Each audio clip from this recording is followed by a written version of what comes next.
আমরা প্রতিকার যে পেলাম না, এতে আমরা না, এতে দেশবাসীর তাদের রায়ের প্রতিফলন হলো না, মূল্যায়ন হলো না।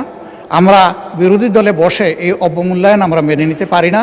এই জন্য তার প্রতিবাদে আমরা ওয়াকআউট করছি। মাননীয় বিরোধী দল নেতা, আপনি আমার বক্তব্য তো সম্পূর্ণ করতে দিলেন না। আমি আপনার পুরো বক্তব্য শুনেছি।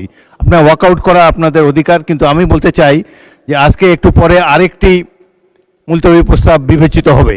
সেখানে আমার মনে হয় যে আপনি আপনাদের প্রশ্নের উত্তর পেয়ে যাবেন এবং সেখানে মন খুলে আপনারা আরও কথা বলতে পারবেন।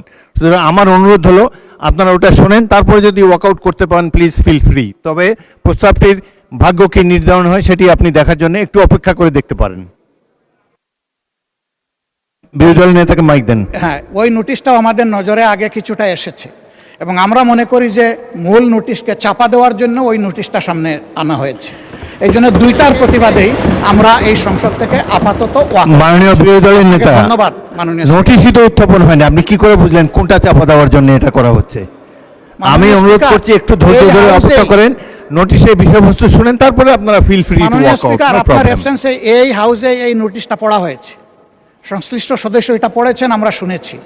এই জন্য আমরা বুঝে শুনেই বলছি যে এই দুই কারণেই আমরা এখন ওয়াকআউট করছি। আপনাকে ধন্যবাদ। নিশ্চয়ই সংসদীয় রীতি অনুযায়ী আপনারা ওয়াকআউট করতে পারেন, ফিল ফ্রি। ধন্যবাদ।